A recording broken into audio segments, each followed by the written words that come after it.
Muhammad Yunus, Premio Nobel de la Paz 2006. Isn't it ironic, a Nobel Peace Prize, being an economist? So there was some saying you're going to get it for economics, some saying you're going to get it for peace. Suddenly it happened. And it was for peace. Are you aware of what's going on in Mexico, the current event in Mexico? I know that politically there are lots of tension going on right now. Capitalism is responsible of poverty. That's a capitalist system that we built. That's what creates poverty. What is a social business? It's basically a non-dividend company to solve human problems. Money doesn't necessarily solve problems. If you keep on chasing money, that doesn't solve problems. It creates problems. This is ironic because banks lend money to the rich people, not to the poor people. Yeah, exactly. And you don't want to give money to people who don't have money. Another problem we face here in Mexico is unemployment. Why should anybody be going for a job? Come up with a business idea. Well, you have a business idea, we have the money. What's going on? Are we running out of ideas? We are mesmerized by the system.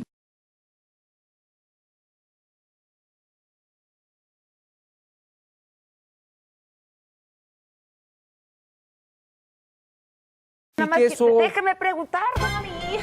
Don't say. No. ¿El que te viste o el que te desviste? No, es muy sensual, ¿no? Claro. Is it the time to say goodbye? No, we are more... Ya, carnal. Tienes enojo, tienes rabia, tienes coraje. Mataste a tu hija. Yo te decía que me dieras un beso y no quería. Sí, porque Quítate la camisa, Joaquín. Muchas gracias, caramba. ¿Qué tal, Do you laugh at yourself? Do I? Are you shy, Sofía? I'm shy, I am. Para conquistar a tantas mujeres en tu vida. ¿Qué hacías? Los expresidentes son como los jarritos chinos. Están muy bonitos, pero ¿qué hago con ellos? Oye, que tiene razón. ¿Tienes algo? Esas son viejas.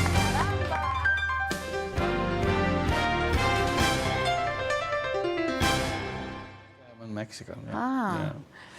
Because they had no idea of Bangladesh. Yeah, I know. They don't have any idea of Mexico either. Dr. Yunus. Yeah.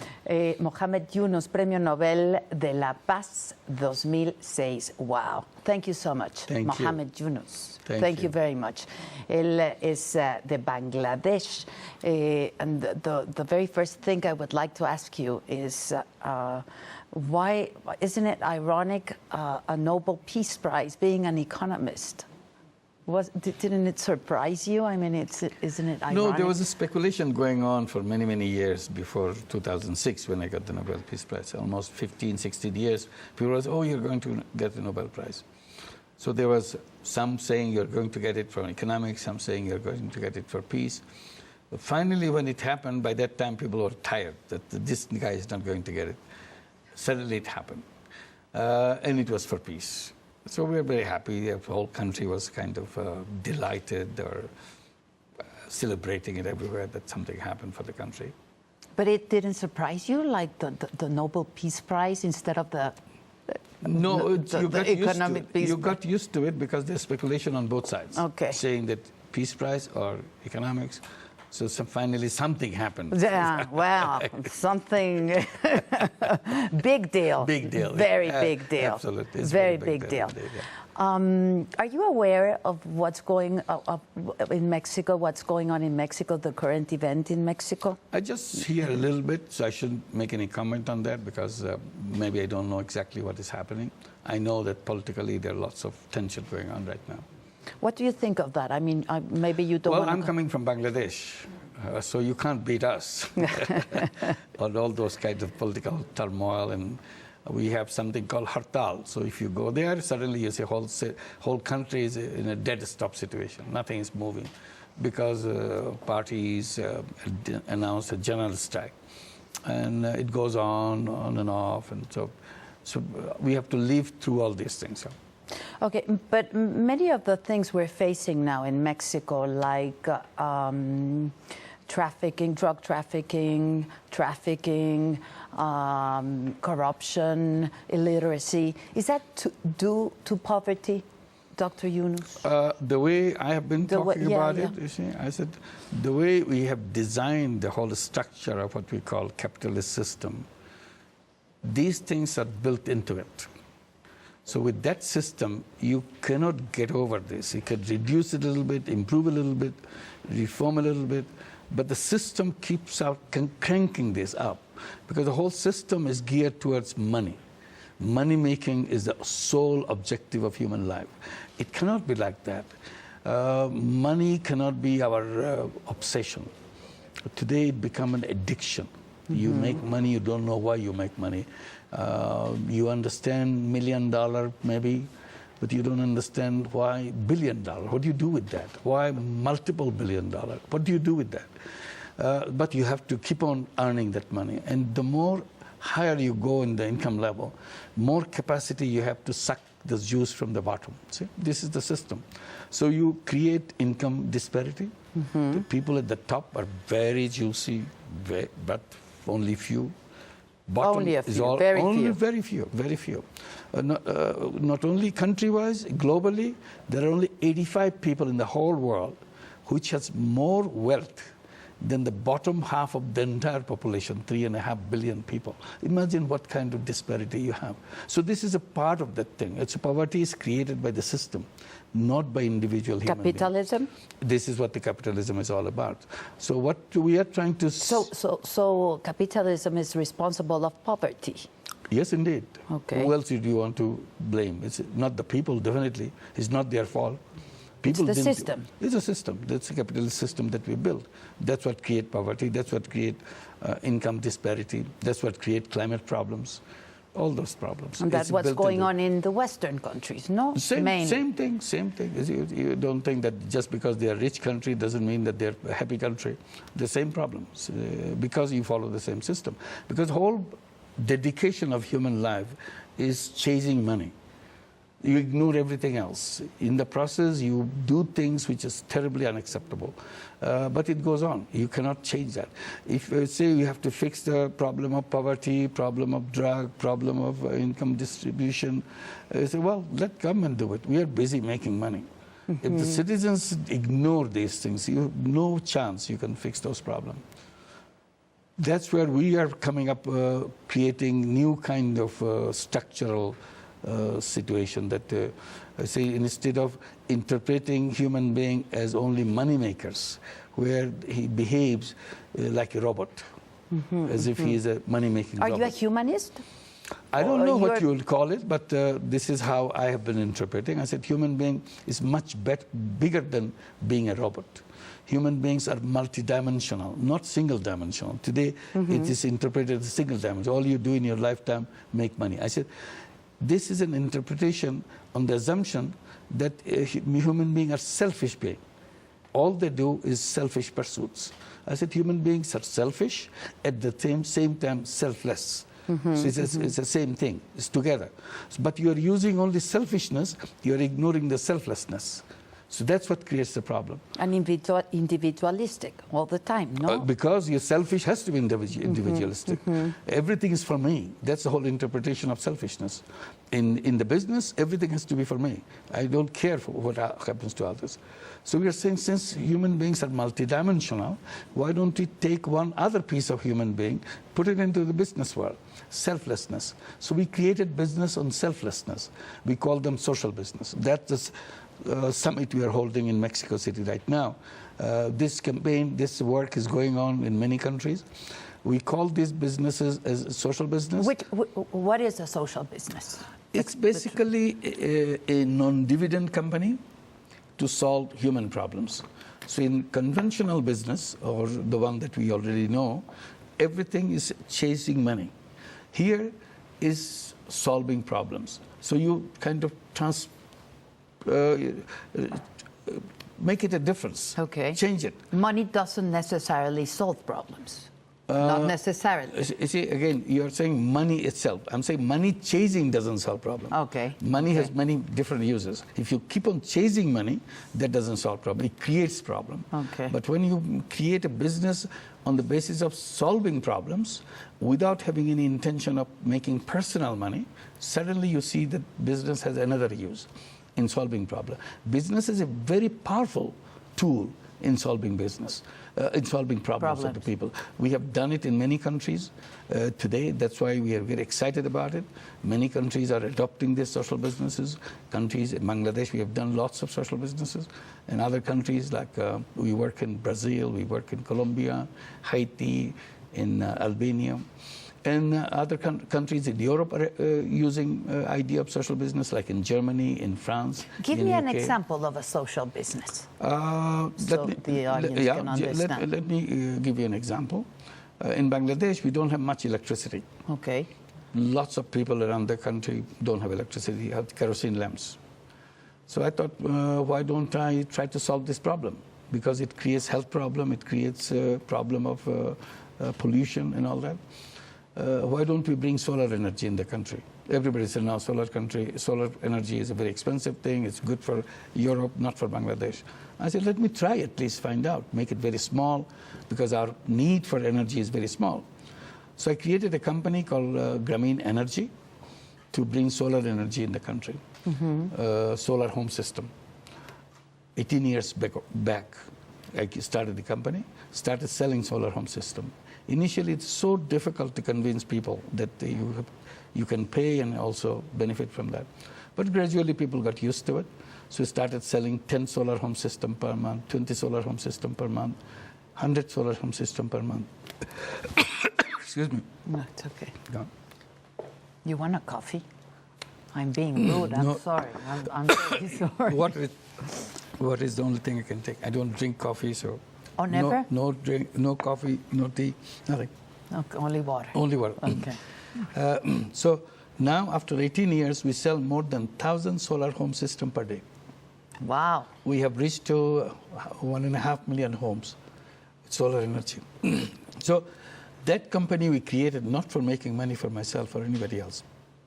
It was a company to solve problem. Energy was the problem, so we solved that problem. Okay.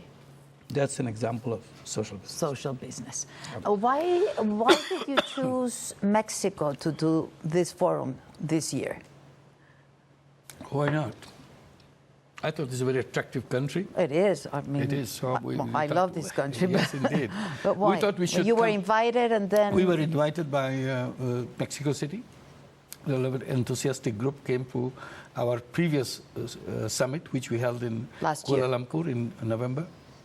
So government representatives came, city representatives came, NGOs came. So they appealed that we hold our summit next year in Mexico City. There are 2 other cities from other countries who were interested, and they were offering the same benefit to us. So after discussing with them, seeing their commitment, their enthusiasm, we said, why not? This is because it's the first time we'll be doing it in Latin America.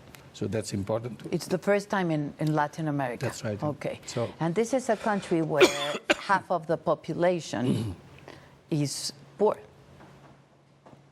So, and this is what you talk about, and this is what you've been working on since, I don't know, many years. all your lifetime. Right, yeah. So that shouldn't be like, I mean, that would be a reason. This is one good reason to come, because we see that the social business will be very useful in the context of Mexican situation, which is similar to many other countries. You're not unique in your situation. Rather, I would say you're a lucky country compared to other countries. So we thought this would be good, and we'll have an opportunity to get many Latin American participants in the summit, because people cannot travel from Latin America to come to Kuala Lumpur, for example, or any other country in Asia or Australia or something. So this, we thought it would be convenient for them. That's why we're here, and we're very happy that we made this. And this is not your first time in Mexico. You've been here many times. Since when? 20 years ago? At least 20 years, yeah. Were you always interested in Mexico? No, it just happened that way. One is Tijuana, Mexico. They started microcredit programs way back. When I was visiting California, they came to California to meet me and insisted that I should come and visit them and seeing how they are doing in Tijuana, Mexico. They were running a small project in Tijuana, Mexico on a garbage dump. People kind of look for things and so on for the thing. They are exploited by other people, don't have any money for starting their business. So they organize themselves with a microcredit program. That's the first time I came to Mexico. And then since then I came to Puebla, Mexico. We had a microcredit summit in Puebla, Mexico, about 10 years back. Queen Sofia came and everybody came. So we had that, and President Fox was the president at that time. And President Fox became a very he was very enthusiastic about microcredit. He started in his own state, in Guanajuato. And then he invited me to come to Guanajuato. At that time I couldn't come. But when he became president, he again insisted that I should come. Guanajuato is doing so good. Now he's just starting it all over Mexico. So I came. So there's another series of meetings, went to Guanajuato and so on and so forth. How did you start in your country doing this? I mean, you were born in a very poor country as well. Yes, a poor country. Did that inspire you to do this? We were described as the poorest country in the world, so you can imagine. That's why I say you're a lucky country. It is accidentally because people are suffering so much, hunger and poverty everywhere. So I saw the village next door to the university campus where I was teaching. A lot of poverty, and I teach economics. So I felt bad that economics has no meaning to these people. So they're useless. Yeah, it's useless for me. So I thought, personally, I want to be useful to people. You studied, economics. Economics in the States. In the States. I did my and PhD. Then I came went back to Bangladesh, and I started teaching there. So what I did, I started to go to the village every day to see if I can make myself useful to people, doing little things for them. Then I saw loan sharking in the village, tiny loans given to people, take the whole control of their life, take everything away from them. So I felt bad that this happens like that. So then I thought I can solve this problem. Why don't I lend money myself? If I lend money myself... With your own money? Own money, yeah. Then they don't have to go to loan sharks. So that I don't have to worry about all these problems and that their exploitations and so on. So I can resolve this exploitation business. So I started lending money. But there's never enough, no? I mean... Yeah, I didn't worry about it. I said if I can do 5 people, 10 people, 20 people, good enough. Okay. Good enough. At least as an individual, I have done something. Okay. Rather than saying it's too small, it's an ocean, what is the difference with one drop? One drop is one drop. But it's their life. Their life is better. It's one life, of course. It's one life, absolutely. So, and it became very popular. Everybody wanted to take money because everybody had the same problem. And as it grew, my money ran out. Because everybody's taking money. I don't have that kind of money. So I went to the bank. You were well off? I mean... I'm pretty much. I'm a teacher. I earn enough. I don't have to worry about the family. And okay. Well placed. So I was doing that. I didn't worry about anything. Then went to the bank to see if the bank should start doing the same thing. Bank said no. So then struggle began between me and the bank. Ultimately, over several months, it was resolved by me. I said, why don't you accept me as a guarantor? I'll sign all your papers, and I take the risk. You give the money. If they don't pay back, I'll pay back for them. So bank had to accept that because this is in their rule book that you can do that. Okay. So finally they accepted it, and I started signing papers, as many papers they could give me, and the money goes to the people. Luckily it worked. People were paying back, so I was very happy with that. This is how the whole microcredit idea began, and it flourished. We created a bank called Grameen Bank. Now it is countrywide, all over. What does that mean? Grameen means village. Very simple. Okay. Village bank. Okay. It's a village bank. So we work all over Bangladesh, every single village in Bangladesh. We have 8.5 million borrowers. Wow. All women, 97% women. That's very interesting. I know you like that. Yeah, I love that. How did you know? I can see that. Yeah. You empowered poor and you empowered women, mainly, no? How did that happen also? I mean... Again, it's a battle between me and the bank. I was accusing the bank they don't lend money to the poor, and they don't lend money to any woman, even if she's rich. They said, no, that's not true. I said, it's true because your paper says so. I said, your loan go to people who are 99% men only less than 1%. Well, again, in your country, Yeah. I mean... No, later on I found out it's not a Bangladeshi phenomenon. It's almost, No, it is not. Of course it is not. Same kind of thing happened everywhere else. Worldwide, I know. So when I began my work, I wanted to make sure half the borrowers in my program are women. That's my deliberate decision, that half the borrowers at least half the borrowers. And it took a long time to achieve it, 6 years to achieve that, because women said, don't give the money to me, I don't know anything about money. Give it to my husband. He's the one who takes care of the money. I don't want to touch money. I'm afraid of money. So it was a very slow process. It took a lot of time to build confidence in the women, to get the fear out of them, because it's fear which is protecting them from anything else from outside. Because society has always imposed fears after fears in the minds of the women. It's cultural. It's cultural. It's cultural. It's just done it that way. So after we could succeed to build confidence, they started taking money, and we came to 50-50. Then we saw money going to the family through women brought so much more benefit to the family than the same amount of money going to the family through men. Then we said, what is the beauty of 50-50? Why don't we do it the way it should be done? Because if it is same money can benefit the family more, then we should address the women more. So we started addressing women and emphasizing women, and gradually number of women become bigger and bigger. Today it's 97% of women. And in Bangladesh, where women are always kept behind, yeah, that's what I was saying. There's lots of money in their hand, and they own the bank. Bank is owned by the borrowers. So it's not that just take the money. Today, they receive annually about $1.5 billion in loans, and that transforms their life.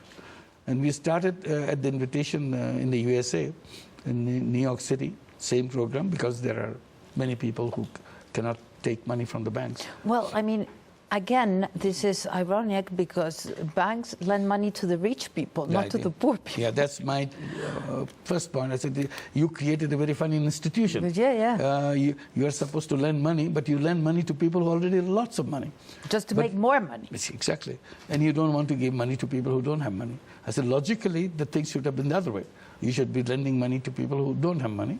And after you've done that, then you go to the other people. What made you believe that they were always going to pay back? I have no idea whatsoever. It was risky.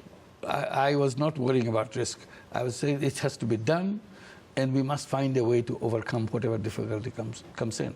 So I started, and it was advantageous because I was not doing the whole country. I was doing only few people. Only the village. Very few people in the village in the beginning. And when it works, it expanded. Few more people. Still it worked. They always paid back? They always pay back. That's why Grameen Bank's repayment always remained very high, near 100%. So as I was explaining that in New York City we're doing that, and the repayment rate is near 100%, 99.4%. We have 8 branches in New York City now, with 25,000 borrowers. So then other cities became interested in our work. So we started work in Los Angeles, in San Francisco, in Omaha, Nebraska. Who qualifies?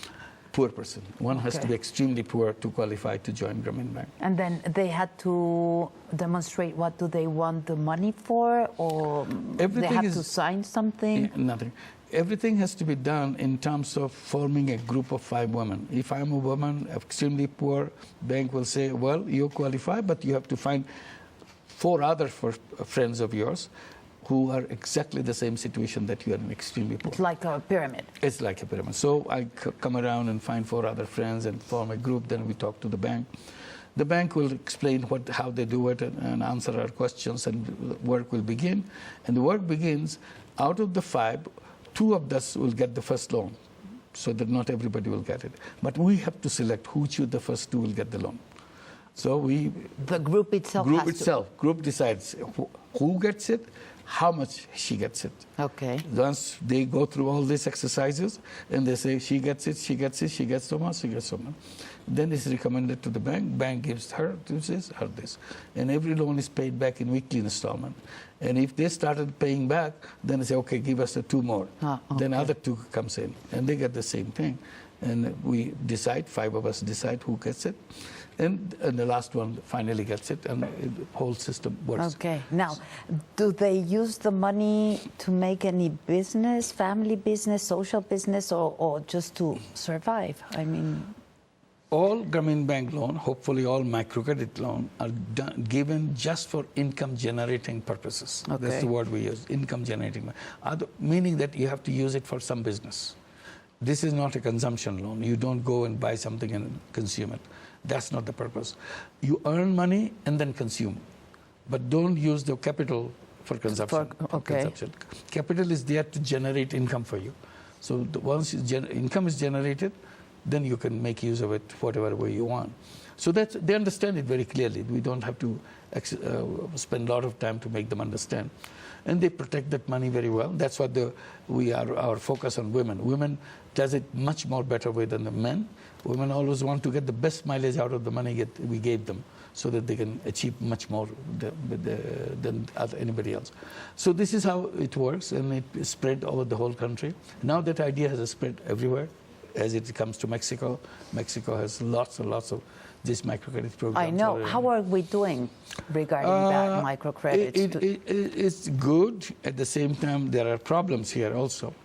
What we call loan sharking detection, the business microcredit being interpreted to become or being used to make money personally. That's where it gets distorted. We wanted to make microcredit as a problem-solving business, not any intention of having personal income out of it. That's why we call the social business thing.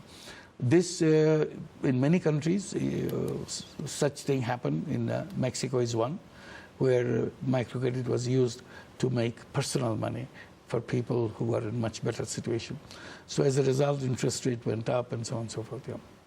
What was your profit? What's your profit of all this? Me personally, I don't own any single share in Grameen Bank. It's owned by the borrowers. Okay. So the question of since day one, you never made? Never. I created many other companies. I told you about the solar energy and so on. More than 60 companies. And that's your business. That's my business, but I don't own any. I don't take any profit from any company because I created them as social business to solve problems. Each one is to solve a specific problem. So that idea that business in a certain way, if you design it the right way, it solves problem. It doesn't give you any money, but you get the satisfaction that you have solved problem. And that's your benefit, and that's your profit. That's my excitement. I keep saying that in money-making businesses, profit is the happiness. The more money you make, more happy you get. So here is a happiness equal to profit. I said, in social business, making good to the people, other people, bringing happiness to other people is the happiness for you. It's a super happiness. So it's a question of which happiness you look for.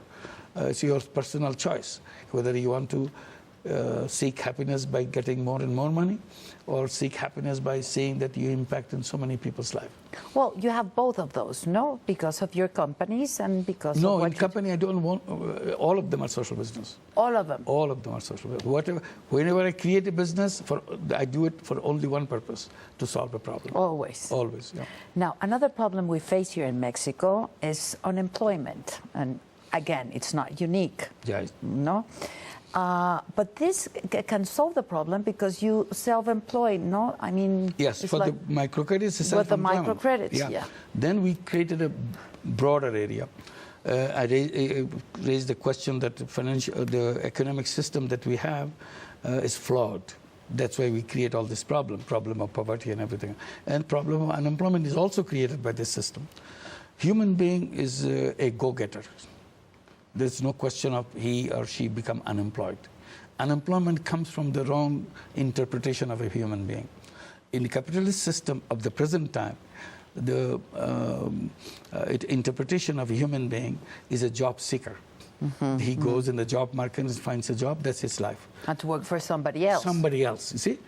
Who said that people have to work for somebody else? That's the whole question. It is the system which made you believe that you have to go for somebody else to work for. And they said, in this system, the economic system, they said, there are only few entrepreneurs. The rest of the human population has to work under them. And they are the boss always. I said, that's not true. Because when we were in the caves, old days, we are not sending job applications from cave number 1 to cave number 5. Do you have a job for me? No. We just went ahead and get things done. And that's the spirit, that's the DNA we have. But somehow we are all convinced, we put in education system that we tell our young people, work very hard to get the best grade so that you can get a best job. I said, that's a silly thing. Why should anybody be going for a job? So what we are doing in Bangladesh, addressing that unemployment problem, we create social business fund. We encourage all the young people in coming families, saying that you tell yourself again and again that I'm not a job seeker, I'm a job creator. So behave like a job creator. World will change completely. Come up with a business idea. Well, you have a business idea, we have the money.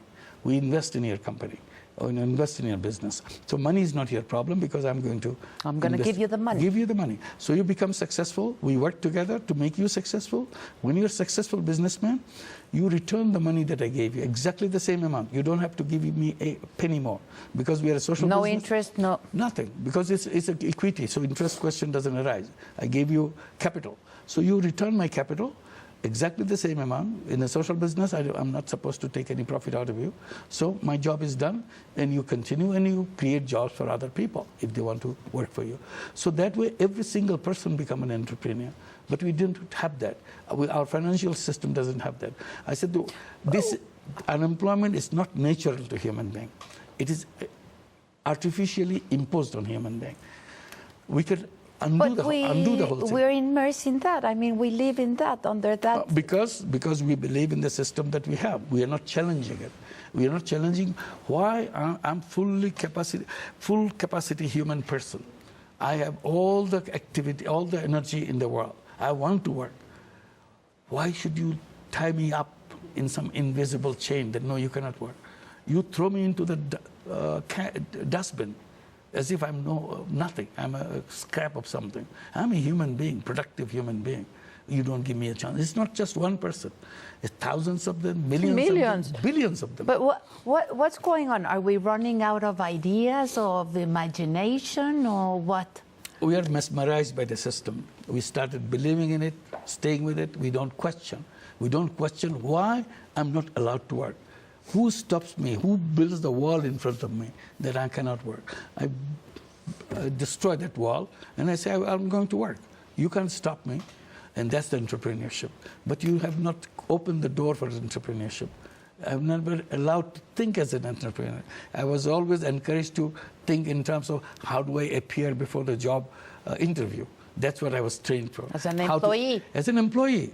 I said, why should you be an employee? Employee starts, when you first take your job, you start your job at the very bottom of the ladder. Very. Absolutely. Ask all of us. Yes, everybody, always at the bottom. I said, you're a big human being. Why should you squeeze yourself to do tiny little things? Why don't you do things which is appropriate for your size? Great thing, big thing. And if you become entrepreneur, you start at the top. You don't go to the top. You are designed for the top. You're not designed for the bottom. The top of a very tiny micro something. Doesn't matter. I'm the boss. It may be this woman who takes $30, $40, $50 to start a business. She's her boss. Nobody dictates her what to do. She's not working for somebody. If she worked for somebody in somebody's home. Have you ever worked for somebody else? I was a teacher, so I of course, at worked school, for that. Yes, do that. And how do you feel? Well, unhappy? I enjoyed being teacher, so that was no problem. That made me happy, and I've always enjoyed that. Yeah. But I did. There has to be a but. Of course. The but is I didn't like the way things done and so on. So that way I didn't stay there very long. So I started doing my own things and kind of departed from the system. Okay, you don't teach no more? No, I don't teach. Okay. Not in the university. People say I'm still teaching. I'm always talking about you're always talking about what you did. What I feel, what I think, and so on. So I do that a lot. So what would you say to young people now that you're here in Mexico? For young people, in Mexico or anywhere else, I say the same. I say believe in yourselves. Believe in yourself is one. And also believe in you saying that you're not a job seeker. You're a job creator. So your mindset should be transformed completely. And as a young person, as a lucky young person, living in this era, in this age, you are a privileged person. You have so much technology in your hand. In our generation, at your age, we didn't have anything. We couldn't dial something and communicate, or push something and communicate. It's coming, and you start with your mobile phone, you start with your with your Facebook and all the things that you have. We had to use a pen and a paper to write a letter. You probably don't know how to write anymore. You just type it out and send everything, and send in seconds it goes. We had to put it in an envelope and go and pull it in a real mailbox. Wait for months to get a reply. Yeah. And then when you get a reply, you're so excited you got a reply. Before you open the envelope, you waited. You had patience, see what is inside of it. Today, it's seconds you get back and forth. Distance doesn't matter anything today. So you're a lucky person. You have enormous capacity, enormous power inside. You feel that you have enormous capacity. Then you ask yourself, how you're going to use this capacity. If you don't use this capacity, if you don't use this power, it will be all wasted. And you'll be gone. So you'll not even know that you had that power. So you better use it. You can change the whole world yourself. Don't wait for somebody else to do it. Never say you have to do it. You do it yourself. You have that power, you can do it. And that's the way it should be. People should be dedicating themselves in transforming this world as we see it. Do you truly believe it's still possible? I mean, the system like it is? Of course it is possible. If I don't believe that I'm a job seeker, who can force me to take a job? Shall I quit? Yeah. Shall I quit my job? It's up to you. Yeah, why not? I don't know, yeah, I'm asking. Absolutely, yes, why not? You'll do much better. Yeah. Anybody will do much better than doing the job. That's true. Because you are using a very limited capacity of yourself. That's for sure. Because job defines what you can do. And you cannot do anything else. So when you are free, you have what you do now, and you have more that which you don't do now. So you're a bigger person, and you're able to do bigger things. So you create an environment others too. But it's scary, no? Scary because you're coming from the world where we are in a prison. Mm-hmm. So outside the prison is scary. If you put a bird in a cage... The comfort zone, no? Yes, you're outside the comfort zone. So if you put a bird in a cage for years and years, and if you open the door, he doesn't know what to do. He goes around, comes back to the cage again. It's very convenient for him. So when you say scared to do that, because this is your prison, your cage. You feel comfortable here. You don't want to get out. For young people, that's not true, because he's not in the prison yet. So he said, no, I'm not going to do that. They're not scared whatsoever. Yes, absolutely, not scary at all. So he said, I'm going to create something on my own. I can do that. I can make it happen. And then whole society changes, everything changes. Then we feel that all of us have capacity. Nobody can make me unemployed. I said the whole word unemployment itself should be unemployed.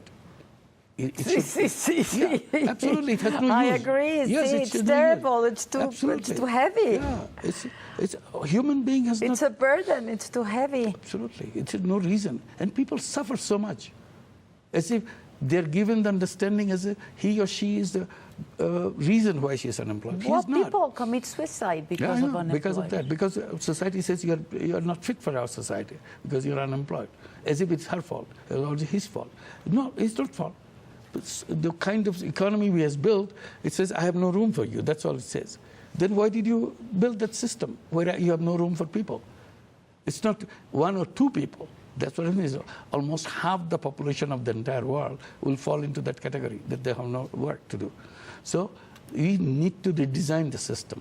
If we want to create a new society where there will be no poverty, no unemployment, will not destroy the planet, all we have to do is to redesign the theoretical framework, and everything starts falling. Okay, so you've been with leaders all around the world, political leaders and social leaders, and do you think they want to do that? I mean, will they get along? Because it's a funny then thing. Again, it's a funny thing because I'm a very welcome guest.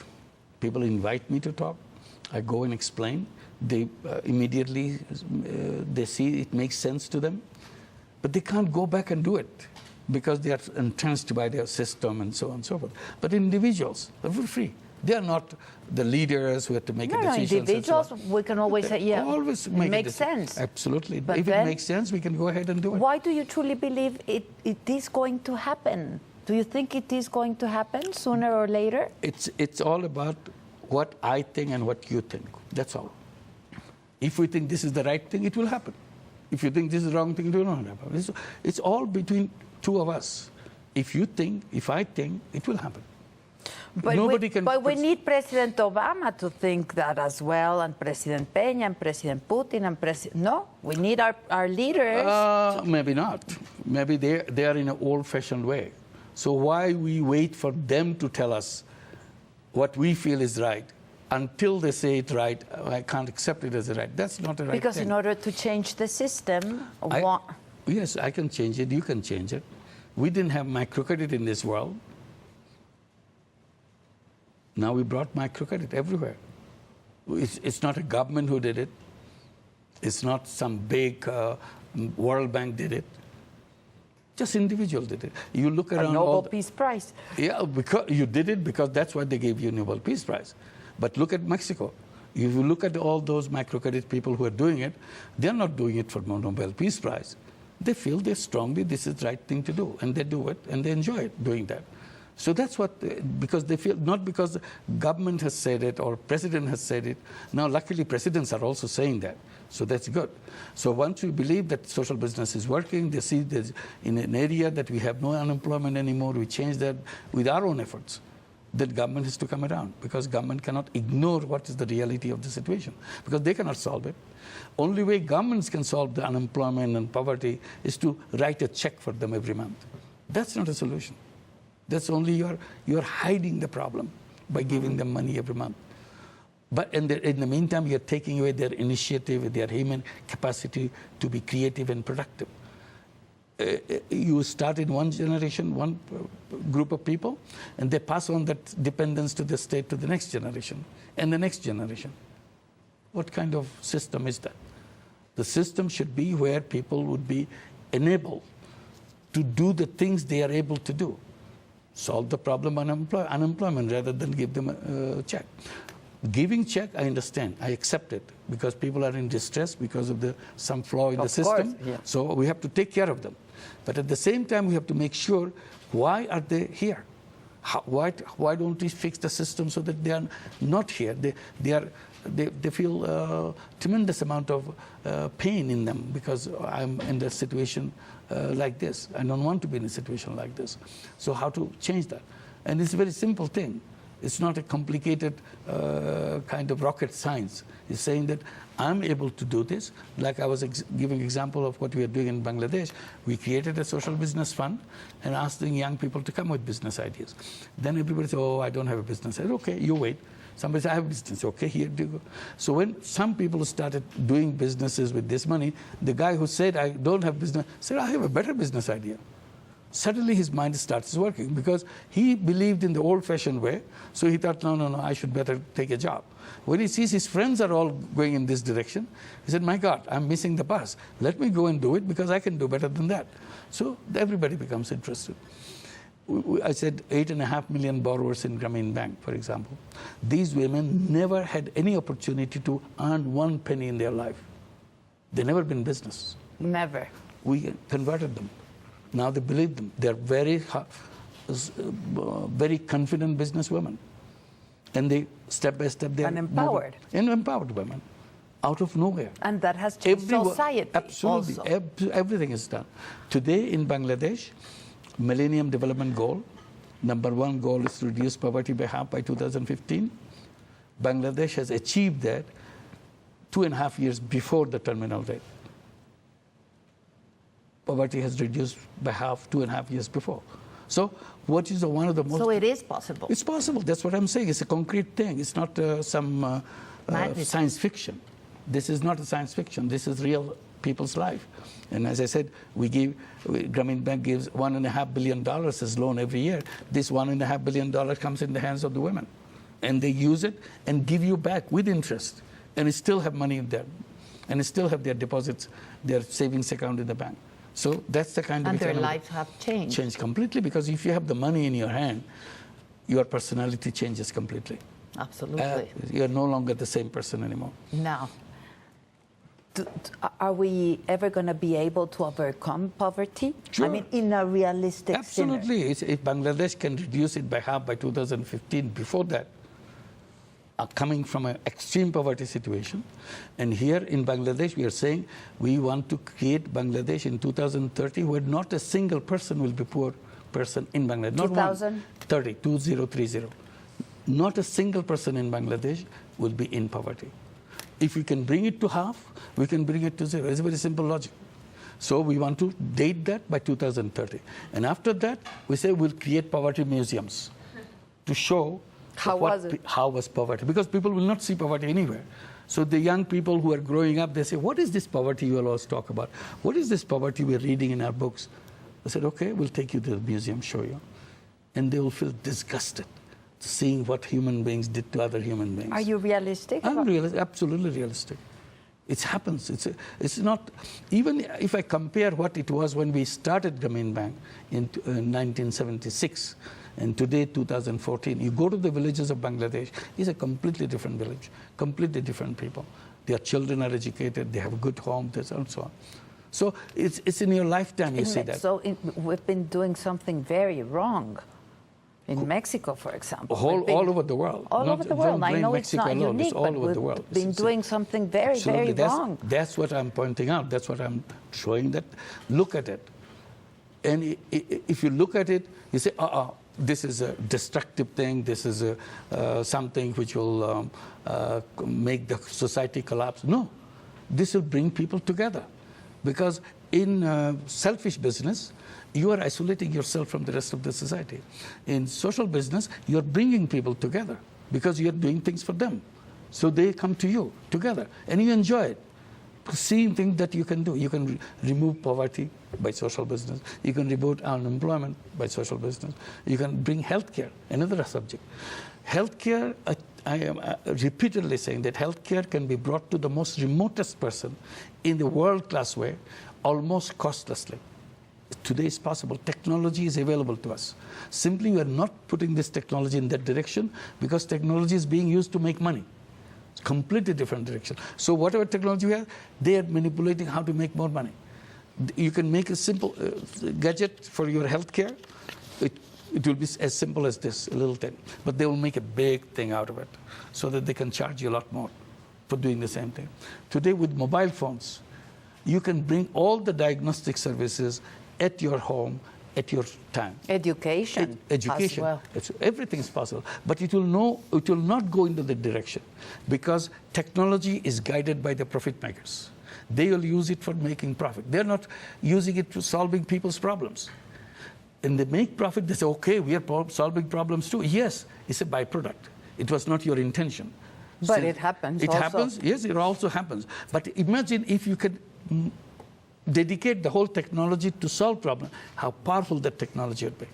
So now, you don't believe in assistance, is that right? I'm saying the present existing system is designed in a wrong way. That's all I'm saying. I'm not saying I don't believe it. It's a but I mean, functioning you system. don't believe in giving away money.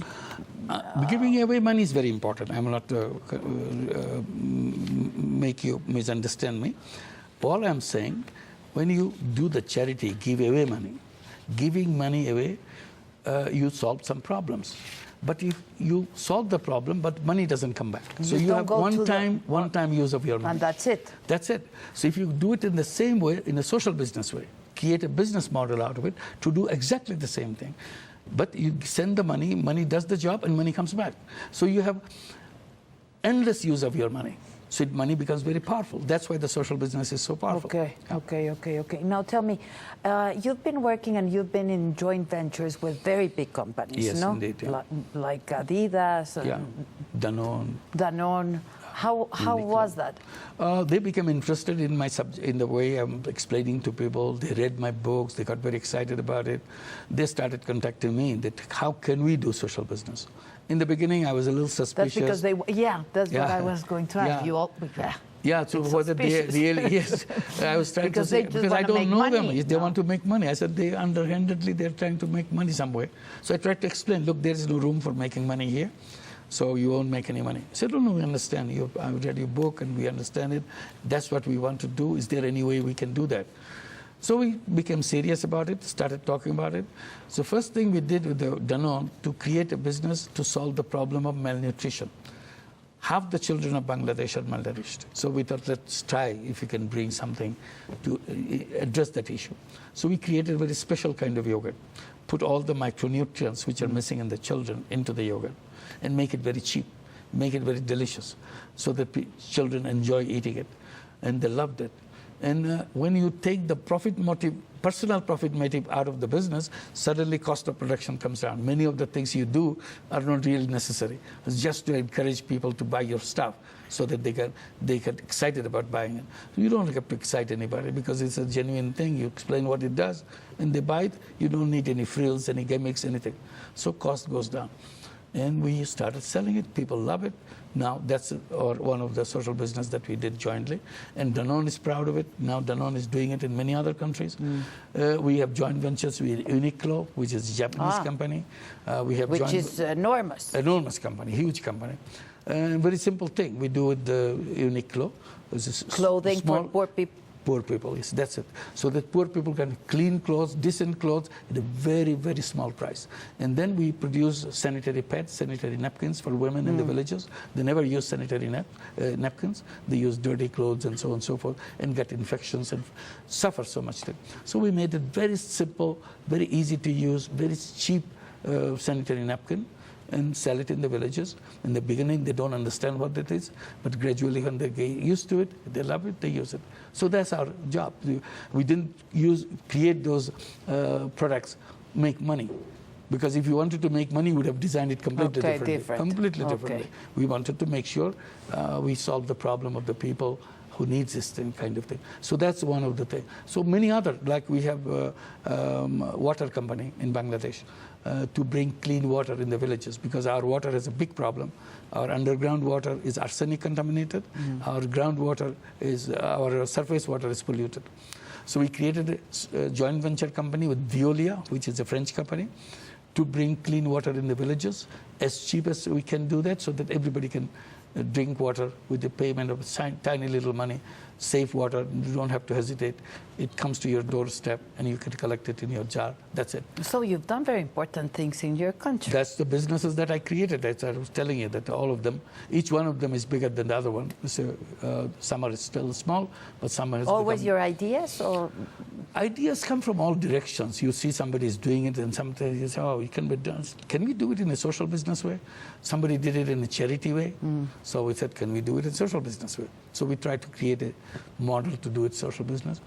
Yogurt was being produced in the world for many years. So it's not an invention. Invention in, can it be carrier of something which solves the problem of malnutrition? Can we put all the micronutrients and still make it delicious? Because if you put all those chemicals inside, it will taste very ugly. But if you have the knowledge of creating a special taste, which Danone has, they suppress the ugly taste and made it a very delicious taste. And children love it, and that became very important. Let me ask you a couple of more questions. What do you think of concentration of wealth? It's bad. It's bad? Sure. Because wealth means power. That's a very simple thing. So if when you say concentration of wealth, you're saying concentration of power. Very simple thing. So your wishes become the norm of the country because that's what you wish. Yeah, of course. So it makes you very powerful. It's very powerful. So you influence everybody. You do things in your own way. So, and everybody's voice. But it can make good for people also. I mean, which people? Those who missed it or those who got it? No, for the ones who missed it. No, the ones who got it, I think very good. Yeah. But the ones who missed it, I mean. Well, how should it be good? I missed it. It belonged to me. Gradually, through many channels, it from me, it went to somebody else. And they again, because accumulated. maybe you generate jobs. Again, See? yeah. Why should you job? Well, because I was thinking I'm saying everybody is a job creator. So it's not. That's the fault of the system. That some people make the jobs. I said, no, that's not true. Everybody can create jobs. Let me talk about having money is not bad. I mean, it's just that a lot of people should have a lot of money, or at least a lot of people should have money, not to have a good life, a good quality life. Do you agree? I agree completely, but I will put it in a different way. I said, everybody can be whatever he wants to be, if the system allowed me to do that. The poor people, they had the power. They could earn income. They could improve their life on their own. But nobody gave them the little money that needed as a business. He's not asking for any charity or anything. So the system fails to deny. The system denies these people all the opportunities, all the facilities. These are available to the people on the top. And the top, once you get the facility, you get more facility. You get more. So you continuously doing things to bring a lot more. We have to change the system. That's precisely what I'm arguing. If you change the system, nobody can accumulate. And you can start in your own neighborhood. Sure, you can. For example, small society. Absolutely. So anybody, you, me, anybody, immediately can do. I can take 5 unemployed young people, create a business to employ them, give them good jobs within my company. But I create this company not to make money for myself. I create this company so that these 5 young people are not lying there unutilized. They utilize themselves, run the business, and business earns enough money to pay them and return the money they have invested in them. Anybody can do that. It's not, as I said, it's a very not rocket science. It's not rocket science. It's a simple thing. But we don't use that mind that way. We're always, when you say in business, which business should I do so that I can make a lot of money? See, our mind is a lot of money.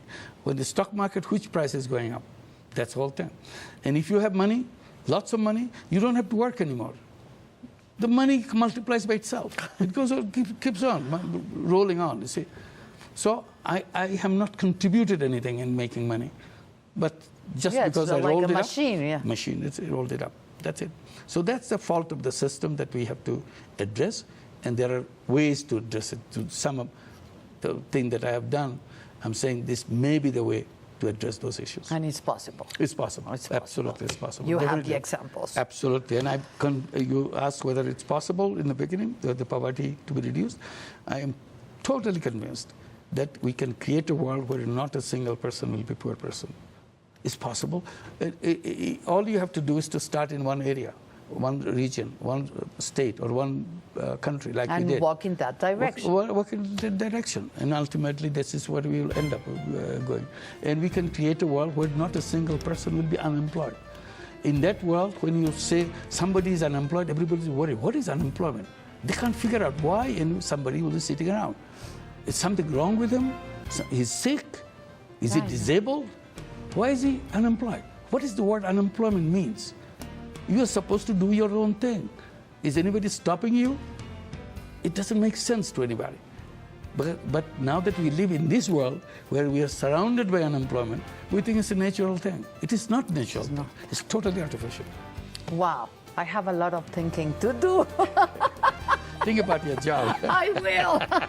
Thank you. We'll start a business, joint venture business. Yeah, let's do something. Let's do something. Yeah. Thank you so much. Thank you. It's been an honor. Thank you. I've enjoyed it a lot.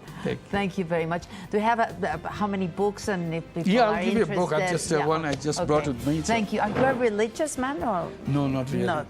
Okay. But you're very health oriented, I can see. Thank you. Thank you. That one will explain what the social business is all about. Okay, great. I'm going to read it. Thank you very much. Thank you.